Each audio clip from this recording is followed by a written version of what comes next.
नमस्कार विद्यार्थी मित्रांनो मी STI रोहिदास चोंदे पाटील. आपण तात्यांचा ठोकळा तोंडपाठ करूया या लेक्चर सिरीजमध्ये आज एक महत्त्वाचं लेक्चर बघणार आहोत. ते म्हणजे भारताची लोकसंख्या विषयक धोरणे. बघा मित्रांनो, विविध एक्झामला या टॉपिकवर प्रश्न येतात. ते राज्यसेवा, कंबाईन, सरळ सेवा, पोलीस भरती, ग्रामसेवक, तलाठी सगळ्या ठिकाणी. म्हणजे थोडक्यात हा जीकेचा घटक आहे असं म्हणायला हरकत नाही. एक जनरल नॉलेज या अंतर्गत तुम्हाला या लोकसंख्या विषयक धोरणांवर प्रश्न आलेले आहे. आजचं जे लेक्चर असणार आहे आपलं तात्यांच्या ठोकळ्यामधून सर्व लोकसंख्या विषयक धोरणं आपण अत्यंत सोप्या भाषेत या ठिकाणी बघणार आहोत.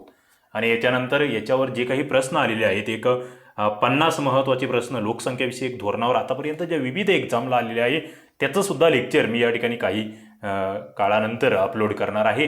त्यामुळे ते सुद्धा तुम्ही बघा. परंतु त्याच्यामध्ये मी बरेचसे प्रश्न विचारणार आहे ते जे या लेक्चरमध्ये कव्हर होणार आहेत. तर आधी हे लेक्चर शेवटपर्यंत बघा. तुमच्याकडे वही पेन असेल तर तुम्ही शॉर्टमध्ये त्याच्या नोट्ससुद्धा काढून घेऊ शकतात. म्हणजे नेमके कोणकोणते पॉईंट वाचायचे आहे, किंवा तुमच्याकडे तात्यांचा ठोकळा असेल तर मी ज्या पॉईंटला हायलाईट करतो आहे, जे महत्त्वाचे पॉईंट म्हणतोय त्या ठिकाणी तुम्ही त्याला अंडरलाईन करून ठेवू शकतात, किंवा तुमच्याकडे हायलायटर असेल तर हायलाईट करून ठेवू शकतात. अशाही पद्धतीने तुम्ही या ठिकाणी अभ्यास करू शकतात. म्हणजे मित्रांनो, तात्यांचा ठोकळा अभ्यासत असतील जे विद्यार्थी त्यांना तो एक अत्यंत सोपा वाटावा, पहिली गोष्ट. आणि दुसरं, ज्यांच्याकडे तात्यांचा ठोकळा नाहीये त्यांचं सुद्धा काम अत्यंत सोपं व्हावं हा या लेक्चरचा हेतू आहे. आणि तुम्ही जर मित्रांनो याच्यामधले हे सगळे टॉपिक जर कव्हर केले, मी सांगतोय तुम्हाला तात्यांचा ठोकळा जर तुम्ही पाठ केला तर तुम्ही कोणतीही परीक्षा त्या ठिकाणी पास होऊ शकतात. याला जोडीला तुम्हाला आणखी मी सांगितलेलं आहे क्रमिक पुस्तकं. बस तात्यांचा ठोकळा आणि क्रमिक पुस्तकं नीट करा, आधी हे करा. मग हे झाल्यानंतर तुम्ही खूप तज्ज्ञ असाल, तुमच्याकडे खूप चांगला अभ्यास करण्याची क्षमता असेल तर मग तुम्हाला मी इतर सगळे संदर्भ पुस्तकं सांगितलेली आहेत. मार्केटमध्ये ते उपलब्ध आहे. ते एक एक पुस्तक तुम्हाला चांगलं वाचायचंच आहे. परंतु किमान वर्ग 3 या पदांसाठी तरी तात्यांचा ठोकळा प्लस स्टेट बोर्ड जर तुम्ही केले तर मला असं वाटतं दुसरं काहीही वाचायची गरज नाही आहे. करंट अफेअरचं एक डेली तुम्हाला न्यूजपेपर किंवा मासिकं वाचत राहायचे आहे तितकंच. चला या ठिकाणी आपण सुरुवात करूया. बघा, 1952 साली राष्ट्रीय पातळीवर कुटुंब नियोजन कार्यक्रम सुरू करणारा भारत हा जगातील पहिला देश होता. कुटुंब नियोजन कार्यक्रम म्हणजे काय? तर लोकसंख्या वाढीवर कुठेतरी कंट्रोल करायचं आहे त्याच्या संदर्भातला हा कार्यक्रम. आणि त्याच्यातूनच मग 1966ला आपण केंद्रामध्ये आरोग्य आणि कुटुंब कल्याण खातं स्थापन केलं. कधी? 1966. मित्रांनो, 52चा कुटुंब नियोजन कार्यक्रम नीट लक्षात ठेवा. ती साल लक्षात ठेवा की बाबा 1952, कारण की 52वर प्रश्न आलेले आहेत. आता मग जे धोरणं आहेत त्याच्यामधलं पहिलं धोरण, यामधलं पहिलं धोरण जर तुम्ही बघितलं लोकसंख्या विषयक तर 1976चं. बघा, हा सोपा सरळ वन लाईनर प्रश्न. तलाठी, ग्रामसेवक, पोलीस भरतीला येणारा लोकसंख्या विषयक पहिले धोरण कधी जाहीर झाले? 1976. आणि कालावधी कशाचा? तो आणीबाणीचा काळ होता मित्रांनो. लोकसंख्या धोरण जाहीर झालं हे कुटुंब नियोजन. तेव्हाचा शब्द लोक म्हणजे याच्यासाठीची अंमलबजावणी करणारे अधिकारी गावात आले की लोक पळून जायचे शेतामध्ये, ऊसामध्ये, कुठे की बाबा त्या ठिकाणी ती शस्त्रक्रिया केली जाते. असे बरेचसे गैरसमज इंदिरा गांधींच्या कालखंडामध्ये तेव्हा तयार झाले होते. तुम्ही त्याच्या संदर्भातल्या काही लोककथा ऐकल्या असतील तर तुम्हाला हे नीट लक्षात राहील. 1976ला भारताने पहिले लोकसंख्या धोरण घोषित केले. आणि या ठिकाणी झालं मुलांचं आणि मुलींचं वय निश्चित. विवाहाचं मुलींसाठी 18 वर्ष आणि मुलांसाठी 21 वर्ष हे वय या 76च्या धोरणामध्ये आपण निश्चित केलं. हे नीट लक्षात ठेवा. मग याच्यात दुसरे आणखी काय टार्गेट आहे? महिलांचं शिक्षण, महिलांची साक्षरता सुद्धा वाढवायची आहे. हा प्रश्न बघा, राज्यसभेसारख्या ठिकाणी अशी विधानं येतात. काही जणांना वाटतं महिलांच्या शिक्षणाचा आणि लोकसंख्याचा काय संबंध? काय संबंध आहे? महिला जेवढे साक्षर होतील, जेवढे शिकतील तेवढे लोकसंख्येवर आपण कंट्रोलिंग करणार आहोत. एकतर महिलांचं लग्नाचं वय वाढेल, दुसरं त्यांच्यामध्ये जागृती तयार होईल. त्या गोष्टी आहेत, संबंध असतात, ते आपण अभ्यासले तर लक्षात येतात. पुढे 1976, 1 मे 1976 पासून कुटुंब नियोजन शस्त्रक्रिया करणारे जे जोडपं होतं त्यांना तेव्हा बक्षीस घोषित करण्यात आले होते. आणि त्यामध्ये जर आपण बघितलं तर 2 मुलांवर शस्त्रक्रिया केली तर 150 रुपये तेव्हाची मोठी रक्कम होती. 3 मुलांवर केली तर 100 रुपये, 4 किंवा अधिक मुलांवर केली तर 70 रुपये. आणि तेव्हा ते शस्त्रक्रिया करण्यासाठी गावामध्ये यायचे अधिकारी. तेव्हाचे ते किस्से इंटरेस्टिंग आहे मित्रांनो. बघा, तुम्ही यूट्यूबवर वगैरे सर्चिंग करून बघू शकतात. पुढे भारताच्या लोकसंख्येविषयक धोरण 1977. आता काय झालं आपण बघतोय, 75ला आणीबाणी लागू झाली इंदिरा गांधींच्या काळातली. त्याच्यातून बराचसा असंतोष, त्याच्यातून त्यांचं सरकार जातं पडतंय. 77ला निवडणुका होत आहेत. सरकार पडतं आणि केंद्रावर पहिल्यांदाच बिगर काँग्रेसचं सरकार येतं, जनता सरकार. 1977ला त्याचे पंतप्रधान तुम्हाला माहीत आहे, ते तुम्हीच मला सांगायचे. 77ला कोण नवीन पंतप्रधान झाले होते, जे की काँग्रेसेतर पंतप्रधान होते पहिले. त्यांच्या काळामध्ये हे लोकसंख्या धोरण जाहीर झालं. काय म्हणतंय धोरण? यांनी 1978ला कुटुंब नियोजन कार्यक्रमाचे नाव बदलले. मित्रांनो, हा प्रश्न आलेला आहे. कुटुंब नियोजनाऐवजी कुटुंब कल्याण कार्यक्रम असं नाव केलं. लोकांमध्ये भीती कमी झाली पाहिजे. नियोजन नाही करायचं, कल्याण करायचं आहे आम्हाला. ओके, कार्यक्रमाचं नाव बदलले. 78मध्ये बालविवाह सुधारणा कायदा 1978 नुसार मुलींसाठी विवाहाचे वय 18 वर्षे आणि मुलांसाठी 21 वर्षे हे कायदेशीर करण्यात आले. कायदा करण्यात आला तसा 78चा कायदा आहे मित्रांनो, नीट लक्षात ठेवा. बालविवाह सुधारणा कायदा 1978 नुसार सध्याचं वय 18 आणि 21 आहे, हे तुम्हाला माहीतच असलं पाहिजे. मग तुम्ही कोणती एक्झाम देत असू द्या, शिपायाची एक्झाम द्या, हे माहीत असलं पाहिजे तुम्हाला. पुढे कुटुंब नियोजन शस्त्रक्रिया सक्तीच्या करण्यात आल्या. हा इंटरेस्टिंग भाग होता. सक्ती करण्यात आली.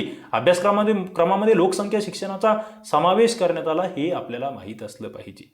लोकसंख्या शिक्षण, कुटुंब नियोजन, शस्त्रक्रिया सक्तीची, हे तेव्हाच्या जनतेला लगेच पटणारे मुद्दे नव्हते. तुम्ही आजही बघा, अजूनही आपण समाजामध्ये किती जागृती आहे ते आपल्या लक्षात येतं. तर हे 77चा काळ आहे हा.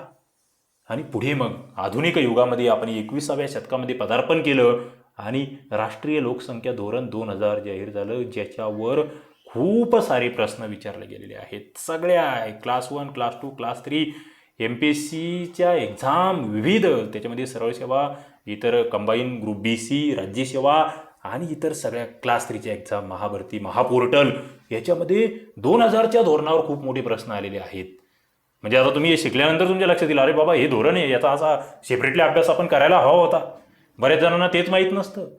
बरेच जण तात्यांचा ढोकळा असताना हे असे टॉपिक वाचायला कुठेतरी हे करतात, नकारात्मकता दर्शवतात. तसं चालणार नाहीये. तुमच्याकडे सुद्धा तशाच दृष्टिकोनातून आयोग बघणार आहे उद्या. तर नॅशनल पॉप्युलेशन पॉलिसी 2000 NPP कधी जाहीर झाली? 15 फेब्रुवारी 2000 या तारखेला. कोणाच्या शिफारशीवर जाहीर झाली आहे? 1993चं MS स्वामीनाथन समिती जी आहे 1993ची, तिच्या शिफारशीवर आधारित आहे धोरण. स्वामीनाथन कमिटी लक्षात ठेवा. आणि उद्दिष्टे, 3 प्रकारची उद्दिष्टे आहेत. एक अल्पकालीन, दुसरी मध्यमकालीन, तिसरे दीर्घकालीन. मित्रांनो, उद्दिष्टांमधला फरक लक्षात आला पाहिजे. अल्पकालीन तात्काळ साध्य करायचं आहे, मध्यमकालीन आणि दीर्घकालीन. तात्काळ काय साध्य करायचं आहे?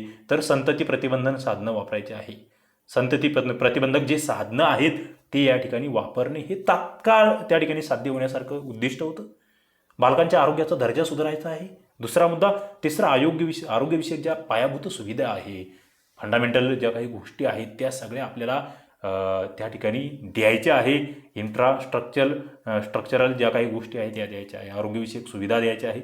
मध्यमकालीनमधलं बघा, या मध्यमकालीनवर प्रश्न येतोय. जो जन्मदर आहे तो 2010 पर्यंत, दर 2021 पर्यंत खाली न्यायचा आहे. आणि सगळ्यात महत्त्वाचं, जननदर 2.1% पर्यंत खाली न्यायचं. जननदर म्हणजे काय मित्रांनो? प्रत्येक एका महिलेला समजा किती अपत्य होतात सरासरी भारतामध्ये, तर ते 2.1 इतकंपर्यंत ते कमी झालं पाहिजे प्रमाण. म्हणजे प्रत्येक व्यक्तीला जास्तीत जास्त 2 अपत्य असले पाहिजे, त्याच्यावर नको. हम दो हमारे दो, ही जी त्या ठिकाणची टॅगलाईन आहे ती याच्यातूनच आलेली आहे. हे मध्यमकालीन उद्दिष्ट. कारण की हे काही लगेच असं तुमचं संतती प्रतिबंधक साधनासारखं लगेच साध्य होणारं नव्हतं. त्याच्यामुळे मध्यमकालीन आणि पुढचं दीर्घकालीन तुम्हाला मागील लेक्चरमध्ये मी प्रश्न विचारला होता. आपलं जी जनगणनेवरचं एक लेक्चर मी घेतलं.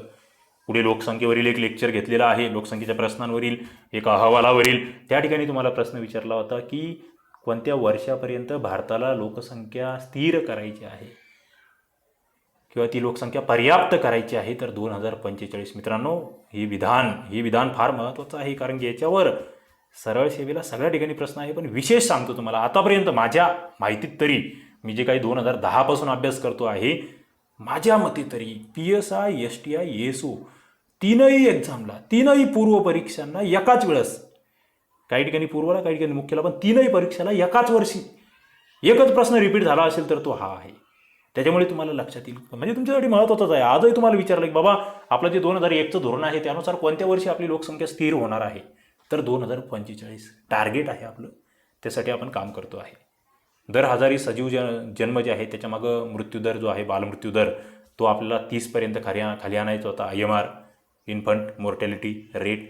पुढे दर 1,00,000 सजीव जन्मामागं माता मृत्यू प्रमाण बघा, हेही लक्षात घ्या. बालमृत्यू दर 1000 सजीव जन्मामागे, माता मृत्यू 1,00,000 सजीव जन्मामागे. कारण याच्यावरही प्रश्न आहेत. मॅटर्नल मॉर्टिलिटी रेशो MMR असं म्हटलं जातं, तो 100पेक्षा खाली आणणे हे टार्गेट होतं आपलं. एक कुटुंब 2 मुले.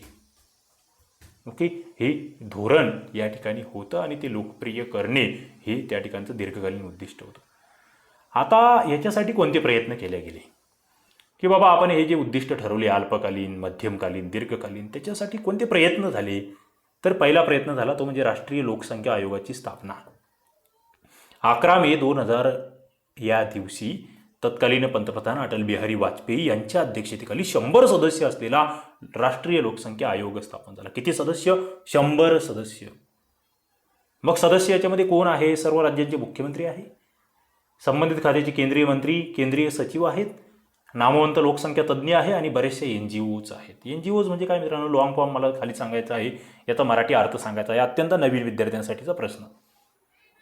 मग या जे लोकसंख्या आयोग आहे याचं उद्दिष्ट काय? तर फेब्रुवारी 2000 मध्ये जे घोषित करण्यात आलेलं धोरण आहे त्याची प्रभावी अशी अंमलबजावणी करणे हे या आयोगाचं उद्दिष्ट. त्याच्यासाठी स्थिरीकरण निधी स्थापन करण्यात आला. लोकसंख्या स्थिरीकरण निधी तो किती कोटीचा होता? 100 कोटीचा. 100 सदस्य 100 कोटी. आणि केंद्राच्या पार्श्वभूमीवर घटक राज्यांनी सुद्धा मुख्यमंत्र्यांच्या अध्यक्षतेखाली त्या ठिकाणी लोकसंख्या आयोग स्थापन केले, राज्य लोकसंख्या आयोग. आणि याच्यासाठी विविध प्रयत्न सुरू झाले.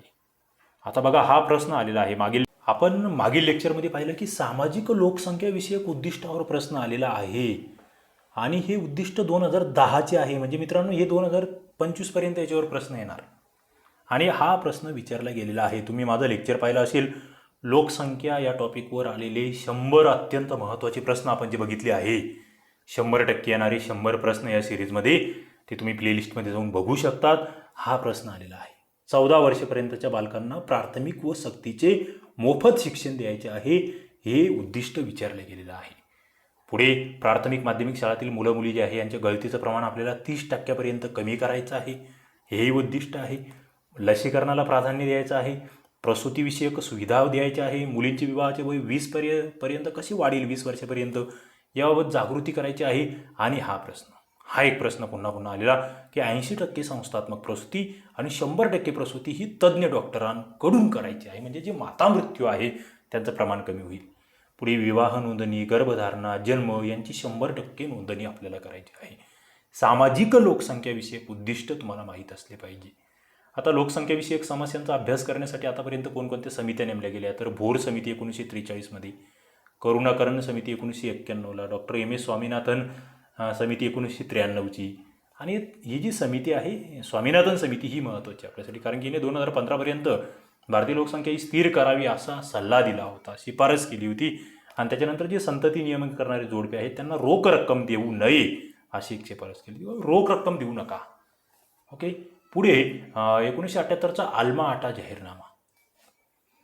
मित्रांनो, हा आरोग्याच्या बाबतीतला खूप मोठा जाहीरनामा आहे. आपण जर बघितलं सप्टेंबर 78मध्ये कझाकिस्तानमधील आल्मा-आटा या ठिकाणी प्राथमिक आरोग्याची काळजी या विषयावरील पहिली आरोग्यविषयक परिषद संपन्न झाली होती, जी की ज्याला आपण जागतिक आरोग्य संघटना म्हणतो, त्याच्या माध्यमातून झालेली एक महत्त्वाची परिषद. तिला 134 देशांचे प्रतिनिधी त्या ठिकाणी उपस्थित होते आणि 2000पर्यंत सर्वांसाठी आरोग्य, हे लक्षात ठेवा. आल्मा-आटा परिषद 2000पर्यंत सर्वांसाठी आरोग्य, हेल्थ टू ऑल ही घोषणा या परिषदेमध्ये. हे जे उद्दिष्ट होतं सर्वांसाठी आरोग्य, हे च्या सर्व सदस्यांनी तेव्हा स्वीकारलं. आणि आल्मा-आटा जाहीरनाम्यातील पहिलंच जे कलम आहे त्याच्यामध्ये आरोग्य याची व्याख्या केली गेली. ती व्याख्या मित्रांनो खूप फेमस आहे, ती तुम्हाला माहीत असली पाहिजे. State of complete physical, mental and social wellbeing and not merely the absence of disease or infirmity. म्हणजे या ठिकाणी म्हटलं गेलं होतं की जे मानसिक, सामाजिक आणि मानसशास्त्रीय आरोग्य म्हणतोय आपण, ते फक्त तेवढं चांगलं असणं योग्य नाही आहे. तुम्हाला आजार नाही आहे त्याला तुम्ही माझं आरोग्य चांगलं आहे असं म्हणणार नाही आहे. तर तुम्ही सामाजिक दृष्टिकोनातून, मानसिक दृष्टिकोनातून त्या ठिकाणी व्यवस्थित असले पाहिजे, अशा स्वरूपाची ती व्याख्या होती. ती जगभर स्वीकारली गेली, ती तुम्हाला लक्षात ठेवावं लागते. त्याच्यानंतर पुढे जर बघितलं तर भारतातील प्रमुख स्थानिक प्रदेश हा एक मुद्दा या ठिकाणी जोडलेला आहे, तो आपण थोडक्यात बघू. रायलसीमा बघा, हा प्रश्न विचारला गेला आहे. जुन्या तुम्ही जर प्रश्नपत्रिका बघितल्या तर PSI TISला हा प्रश्न रिपीट झाला आहे. रायलसीमा हा प्रदेश कोणत्या राज्यात आहे? तर आंध्र प्रदेशमध्ये आहे. 24 परगणा हा पश्चिम बंगालमध्ये आहे, 36 परगणा पश्चिम बंगालमध्ये आहे. परगणा म्हटलं की पश्चिम बंगाल लक्षात ठेवा. कुरुक्षेत्र जी महाभारतकालीन युद्धभूमी म्हणतो आपण ती हरियाणामध्ये आहे. सुंदरबनवर मी याच्या आधी तुम्हाला वेगवेगळे हे प्रश्न विचारले, जो आलेला आहे प्रश्न, बांगलादेश आणि भारत यांच्यातलं जे पश्चिम बंगाल आहे या ठिकाणी पसरलेला मोठा त्रिभुज प्रदेश. पुढे आझाद काश्मीर हा पाकिस्तानच्या ताब्यातील जम्मू काश्मीर राज्याचा जो भूभाग आहे तो आपण बघतोय. अक्साई चीनच्या ताब्यातील जम्मू काश्मीरचा भूभाग. ओके, तर हे मुद्दे या ठिकाणी आपल्याला माहीत असले पाहिजे. मित्रांनो, अशा पद्धतीने लोकसंख्याविषयक विविध धोरणं आपण या ठिकाणी बघितले. याच्यावरचे प्रश्न कसे येतात तेही मी तुम्हाला सांगितलेलं आहे. नक्कीच असेच इतर व्हिडिओ बघायचे असेल तर आपल्या चॅनलला सबस्क्राईब करा, त्याच्या पुढील घंटीचे बटन दाबून ठेवा. पुन्हा एकदा भेटूया, तोपर्यंत धन्यवाद.